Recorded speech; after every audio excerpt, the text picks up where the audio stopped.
hace 25 años nos dejó don José María Soler. Nos dejó físicamente, pero no nos dejó su presencia.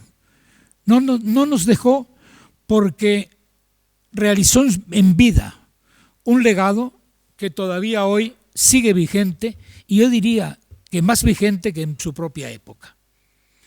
Don José María Soler era, aquí se dice que era un humanista y arqueólogo, era mucho más.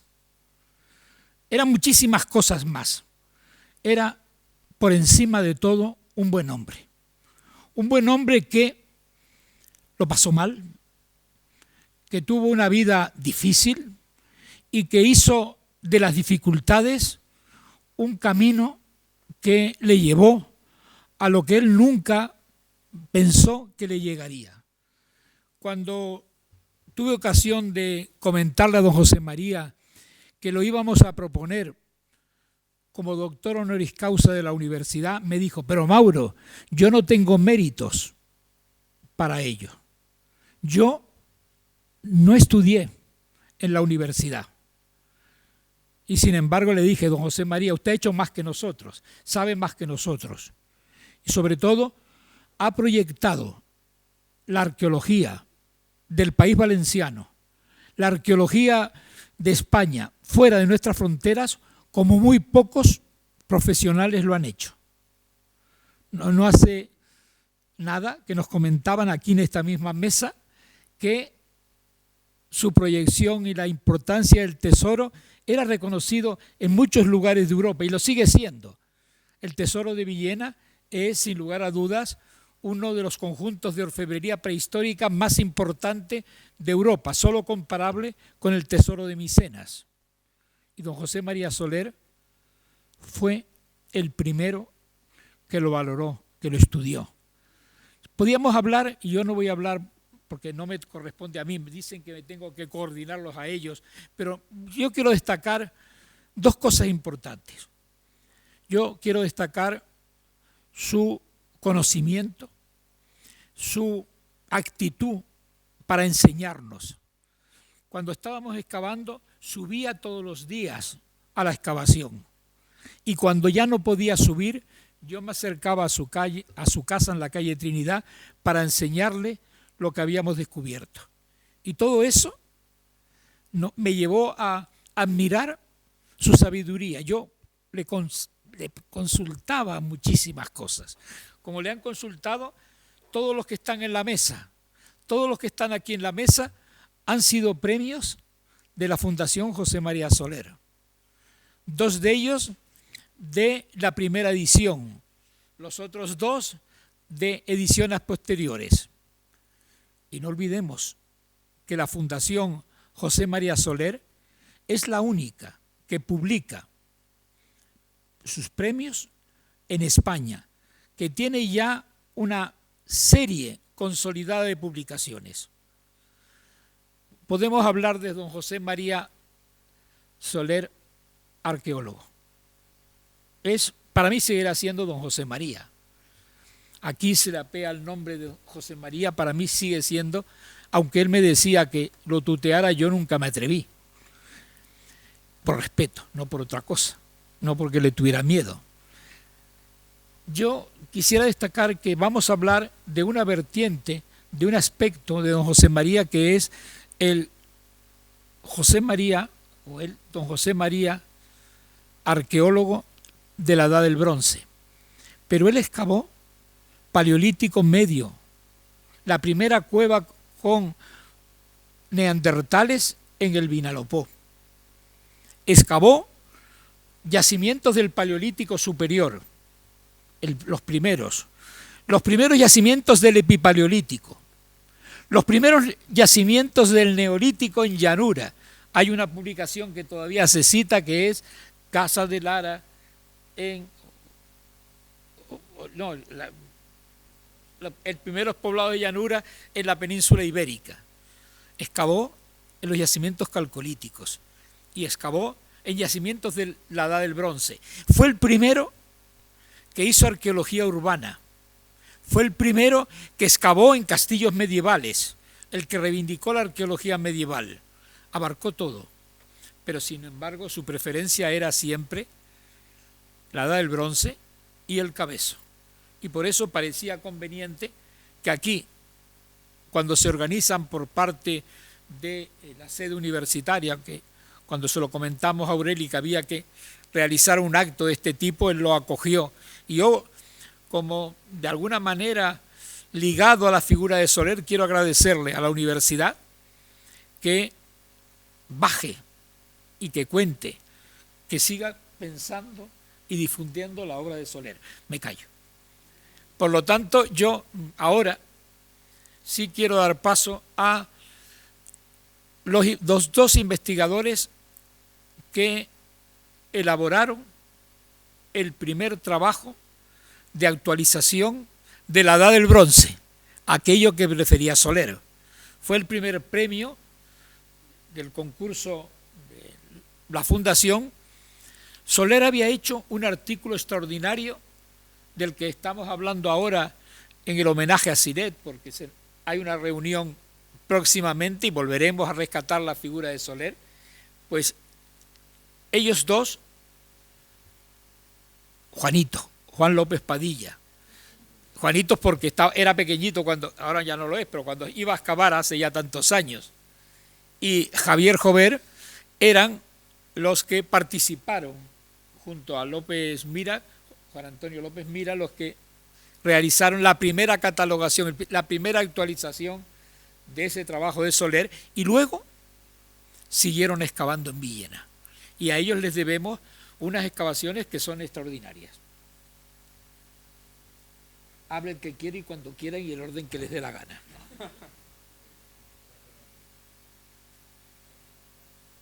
¿Se puede cerrar?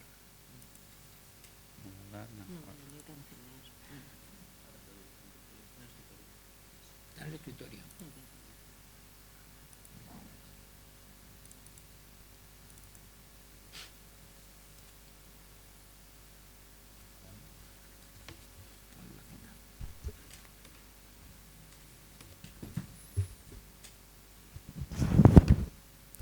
Sí.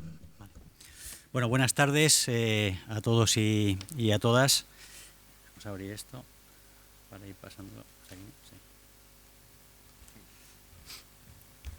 Bien, en primer lugar me gustaría, en nombre de tanto de Juan como del mío, darle las gracias especialmente pues al Ayuntamiento de Villena por llevar a cabo este homenaje a la Fundación y sobre todo, evidentemente, a la sede universitaria de Villena, aquí representado en su director, Aurelio López Tarroya, que bueno, fue él el que de algún modo nos reunió un día que fuimos de visita a Cabezo Rondo y nos comentó la posibilidad de participar en este evento.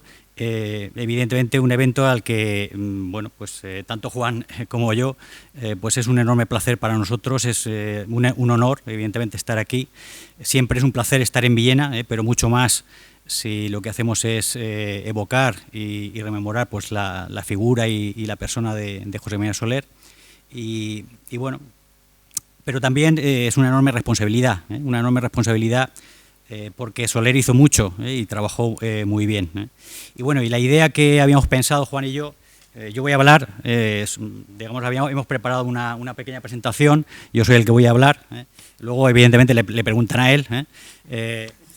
La idea que habíamos hablado, los que estamos aquí en la mesa y Juan y yo, era bueno, pues un poco de mostrarles, a través de un PowerPoint, hacer un pequeño recorrido, un paseo, digamos, por un poco la actividad que había desarrollado Soler, ¿no?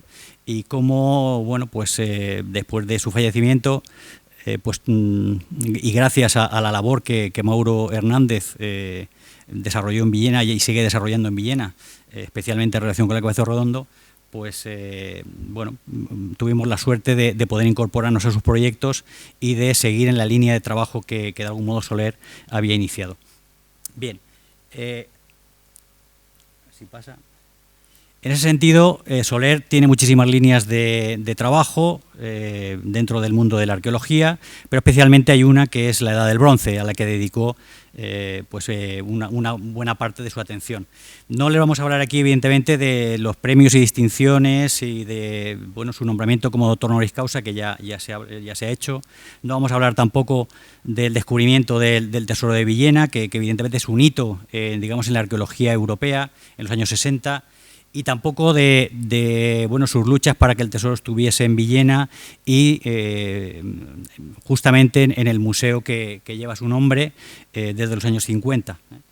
Vamos a hablar fundamentalmente de su trabajo, digamos que nuestra idea era mostrarles que Soler fue un apasionado de la investigación arqueológica, un apasionado de Villena, un apasionado de su historia, un apasionado de la música, pero especialmente una persona que tuvo una enorme pasión por la Edad del Bronce, y en ese sentido de Soler, evidentemente, además del artículo que Mauro ha comentado, publicado en el homenaje a Louis Siret, que es un artículo magnífico sobre la Edad del Bronce en Villena, un referente que cualquier estudiante necesariamente tiene que leer, Soler también publicó dos grandes trabajos sobre los tesoros de Villena, dos grandes trabajos que sirvieron para mundialmente dar a conocer el tesoro de Villena.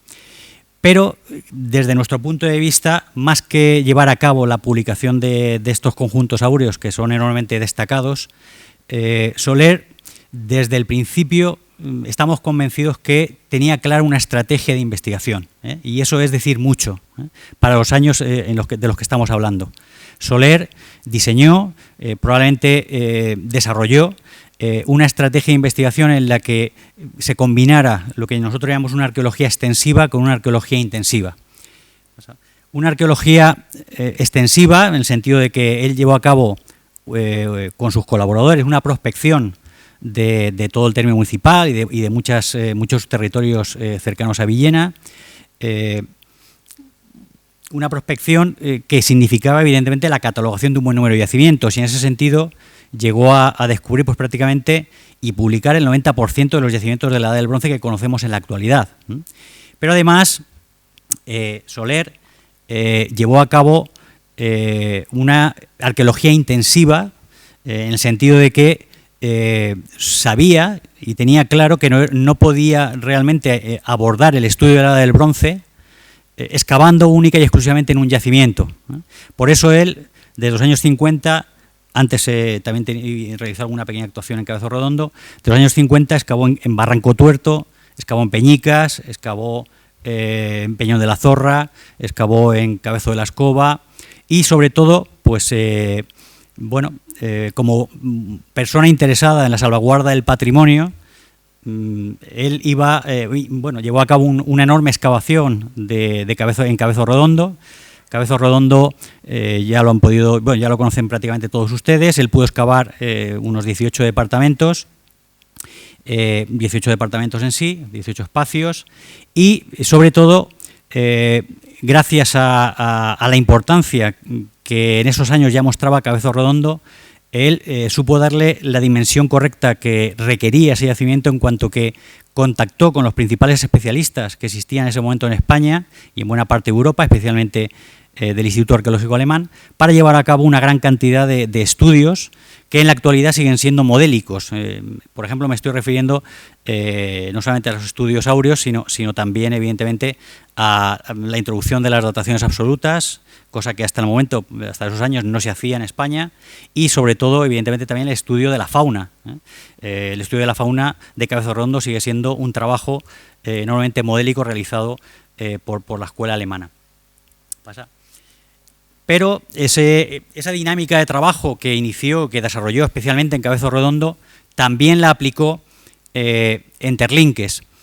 Él normalmente tenía un grupo de colaboradores, una serie de personas, amigos suyos, colegas, Pedro, Enrique, ¿quién más? Isidro. Él habla incluso de del primo de Pedro, en algunos trabajos, o sea que un grupo nutrido de personas que eran los que habitualmente le ayudaban en esta labor ardua de ir a prospectar y de reconocer yacimientos sobre el territorio. Pues bien, en el caso de Terlinques, él fue pionero en cuanto que contactó con estudiantes de la Universidad Complutense de Madrid, los trajo aquí, consiguió una subvención del Ministerio de Juventud para alojarlos en La Salvadora, para tenerlos, para desarrollar todo un trabajo de investigación sobre Terlinques y llevar a cabo junto a Tarradell, pero sobre todo junto a un alumno de Tarradell, con Fernández Moscoso, la publicación del trabajo, donde además incorporaba también dataciones de radiocarbono, ¿no? Cosa que era realmente un hito dentro de lo que es la arqueología en las tierras valencianas, ¿no? Estamos hablando de los años 60, el año 1969, aunque previamente en 65 ya había publicado las de con Germán Fritz-Schubart, las de Cabezo Redondo. Pasa si quieres. Bien, pero Soler además no se conformaba simplemente con desarrollar esa estrategia, sino que además lo que quería era participar de los debates, de los amplios debates que en ese momento se estaban desarrollando entre los grandes especialistas de la Edad del Bronce en la península ibérica. Por ejemplo, Miguel Tarradell, había propuesto en los años 50 y principios de los 60 la regionalización de la Edad del Bronce. Estaba debatiéndose dónde se demarcaba la frontera entre lo que sería la cultura argárica de la Edad del Bronce al sur, en el sureste peninsular, frente al denominado bronce valenciano, y en ese sentido Soler evidentemente intervino, participó, y el yacimiento de Cabezo Redondo fue clave en cuanto que presentaba evidencias funerarias en el interior de los espacios habitados, y eso hacía pues de algún modo dudar o plantear diversas hipótesis sobre la posibilidad de que la frontera no estuviese en la Vega Baja del Segura, sino que estuviese más allá, sino que estuviese en el Vinalopó, precisamente por la presencia de Cabezo Redondo. Pasamos a seguir. Trabajos posteriores, tanto de Mauro Hernández como nuestros, bueno, pues sirvieron un poco para delimitar ese ámbito de expansión de la cultura argárica, que sabemos actualmente que su ámbito más septentrional se circunscribe al límite de las sierras montañosas de Crevillente y de Taballá, a la altura de Aspe, mientras que Cabezo Redondo, evidentemente, bueno, pues aunque tenía muchos influjos, tenía muchos contactos y jugaba un papel esencial en las relaciones intersociales que se establece entre digamos, las poblaciones argáricas y las poblaciones que hay más allá, no era estrictamente un yacimiento argárico. Bueno, ¿y qué hay más allá? ¿Qué hemos hecho nosotros, ¿no? Un poco después del trabajo que realizó Soler. Bueno, pues fundamentalmente nosotros lo que hemos hecho, y ya son muchos años de trabajo, son 27 años, una barbaridad. Lo que hemos hecho ha sido fundamentalmente coger el testigo de Soler. Soler crea los cimientos y nosotros lo que hemos hecho de algún modo es levantar algunos pilares que en alguna medida pues han ayudado a interpretar, a proponer y a desarrollar una visión mucho más completa sobre lo que eran esas comunidades campesinas que vivieron en el área de Villena. En esa línea también creo que hemos contribuido un poco a lo que comentaba Mauro, es decir, Soler era un magnífico docente también, no solamente un humanista, no solamente un arqueólogo, era un magnífico docente. Eso lo demostró claramente con el hecho de traer al grupo de estudiantes de Madrid que comentamos, lo mostraba claramente todos los días que venía de visita al Cabezo Redondo, cuando nosotros éramos todavía unos pipiolos, unos jovencitos que estábamos iniciándonos junto a Mauro Hernández, y Soler nos insistía en que leyéramos, en que viéramos esto, en que hiciéramos esto, en que hiciéramos lo otro, ¿no?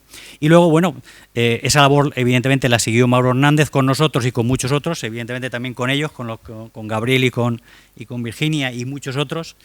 Y nosotros también hemos intentado hacer eso, que en definitiva intentar convertir Villena y nuestros trabajos en Villena en un laboratorio, al igual que un laboratorio de arqueología, al igual que lo es Cabezo Redondo, ¿no?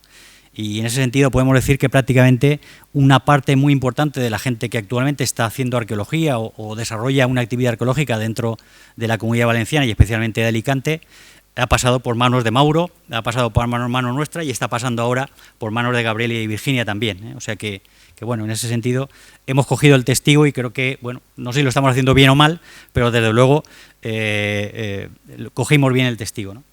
Pasa a la siguiente. Y luego a nivel de investigación hemos insistido en esas dos líneas que Soler demarcó claramente. Esa arqueología extensiva en relación con la necesidad de catalogar, de prospectar y de reconocer mucho mejor el territorio, ¿no? En ese sentido, bueno, pues visitamos durante muchísimos años una gran cantidad de yacimientos situados sobre todo en cerros, cercanos a las zonas llanas. Desarrollamos un trabajo ingente con la idea de dimensionar claramente la superficie o la extensión de estos yacimientos, muchos de ellos de muy difícil acceso, encumbrados en sierras, en los picos más altos que uno puede imaginar y donde ya no volveré a subir más, lo tengo clarísimo. Y eso nos ha llevado pues a reconocer que en el Vinalopó, en la actualidad, para esas fechas que se sitúan entre el 2100 y el 1500 a.C., aproximadamente en todas las tierras de Vinalopó hay unos 102 yacimientos de la Edad del Bronce. 102 yacimientos donde en su mayor parte, estamos hablando de cerca de un 50%, son de muy, muy pequeño tamaño, es decir, diríamos que entrarían dentro de unidades mínimas. Por encima de esa serie de yacimientos tenemos otros un poquito más grandes, pero solamente el 12% de ese conjunto serían yacimientos de gran tamaño, yacimientos que superarían los 1.200, los 1.000 metros cuadrados aproximadamente, y excepcionalmente solamente hay uno de gran tamaño, que rondaría la hectárea de extensión, y ese no es otro que, evidentemente, Cabezo Redondo, como ustedes podrán imaginar. Un territorio como el de Villena, muy fértil, un territorio donde, bueno, pues en torno a una serie de lagunas, toda una serie de un corredor plenamente llano, se pudo documentar un amplio número de yacimientos ampliamente repartidos, donde de forma aleatoria encontrábamos que los más pequeños se distribuían ampliamente, siempre en torno a los yacimientos de mayor tamaño, es como si estuviesen agrupados, mientras que los de mayor tamaño, evidentemente, se distribuían de forma equidistante entre unos y otros, guardando de algún modo un cierto territorio para cada uno de ellos. Por encima de ellos hay dos, o al menos hay dos que superficialmente destacaban, que era Cabezo de la Escoba y la Atalaya en Caudete. Muchos de estos, evidentemente, yacimientos prospectados y reconocidos y estudiados también por Mariluz Pérez, que está por aquí, por Jesús Guardiola o por Marco Aurelio Esquembre, pero evidentemente en el centro de todo ese valle destaca y sigue destacando un yacimiento que es clave, que es Cabezo Redondo. Cabezo Redondo, que destaca no solamente por sus dimensiones, sino que destaca también por todo su urbanismo, por toda su planificación urbanística y por la calidad en la conservación de sus evidencias arqueológicas. No tiene parangón con ningún otro yacimientos conocidos en todo el sureste de la península ibérica, ni prácticamente en toda la península. Pues bien, en ese territorio densamente poblado, muy densamente poblado, del área de Villena, gracias a los estudios antrocológicos, los estudios sedimentológicos, los estudios palinológicos que se han realizado, sabemos que Villena no era en sí solamente un área, un corredor con una laguna, como habitualmente reconocemos, sino que era un área con un conjunto de una serie de cadenas de lagunas donde el agua se vertía de unas a otras, ¿no? En definitiva, una serie de lagunas encadenadas, diríamos, ¿no? En torno a las cuales se establecía un paisaje muy distinto al actual, ¿no? Muy poco antropizado o menos antropizado que en la actualidad, con grandes extensiones de pino, con grandes extensiones de taray, de carrasca en menor grado y también, evidentemente, de fresno, ¿no? En ese sentido, también desarrollamos la segunda de las líneas, la excavación de asentamientos. Tuvimos la oportunidad, siguiendo los pasos de Soler, de excavar en Barranco Tuerto, de excavar más tarde en Polo Bar, y también, evidentemente, contamos con la información de yacimientos excavados por colegas que están con nosotros. El Peñón de la Zorra excavado por Gabriel y el Cerro del Rocín excavado por Virginia, ¿no? Pasa. Yacimientos de pequeño tamaño, algunos de ellos encumbrados, como Barranco Tuerto, que bueno, tuvimos la suerte de, gracias al legado documental que dejó siempre Soler de todas sus actuaciones, poder seguir sus pasos, poder documentar este yacimiento, excavarlo en extensión y ver que se trataba pues de una pequeña cabaña con un porche adosado, ¿no? Situado en altura, que por su posición no podía dedicarse a labores agrícolas en ningún caso. Polobar, un yacimiento con 3 estaciones en altura, de las que pudimos excavar 2 de ellas, una datada en momentos antiguos dentro de la Edad del Bronce, que tampoco responde a una vivienda y que hemos interpretado como una especie de cobertizo, y una segunda zona dentro de lo que es el Cabezo, totalmente diferenciada, donde se distinguen dos habitaciones, una de ellas con silos y con molinos, pero datada justamente 400 años después, lo que nos está hablando de que fundamentalmente los yacimientos de pequeño tamaño, no todos son unidades de asentamiento y todos ellos, o muchos de ellos, mejor dicho, tampoco tienen una vida muy larga, son más bien yacimientos de muy corta duración. Del Peñón de la Zorra, si quiere, pues nos hablará Gabriel, también tiene, más allá de los niveles campaniformes, pues tiene niveles de la Edad del Bronce, exactamente igual que el Cerro del Rocín, que imagino que en breve pues se podrán publicar.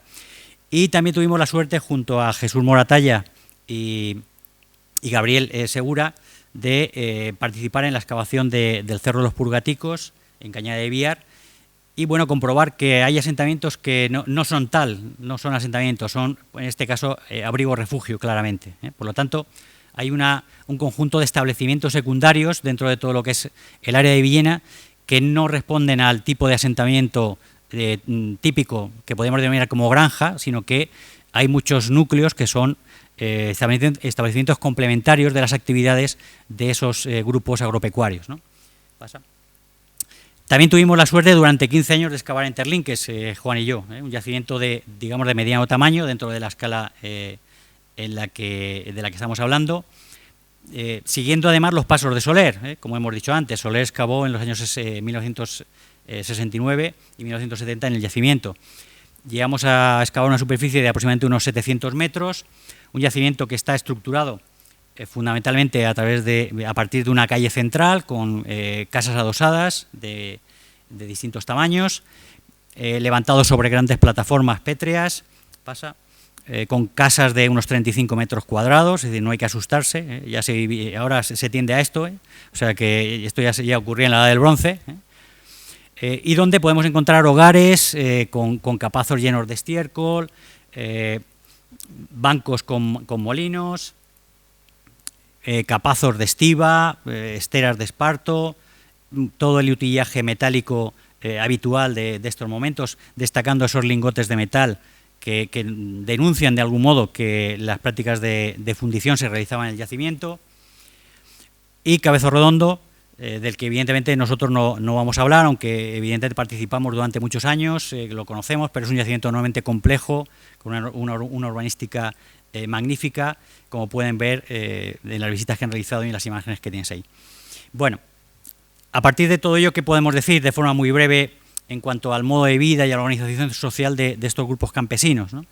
Pues podemos decir que tienen una base claramente cerealista, están sujetos al ciclo agrícola del trigo y de la cebada, y lo complementan esencialmente con el cultivo de algunas leguminosas, habas y guisantes esencialmente. Eso lo complementan con la cría de un rebaño de distintas cabezas según el volumen de los yacimientos, donde las cabras y las ovejas son las especies más importantes. De los animales domésticos se aprovecha todo, se aprovecha el estiércol, se aprovecha la piel, se aprovecha la carne, se aprovechan los tendones y evidentemente se aprovecha las extremidades y las defensas para fabricar una gran cantidad de instrumentos, como también aprovechan los recursos naturales que tienen en el entorno para desarrollar una gran cantidad de artesanías.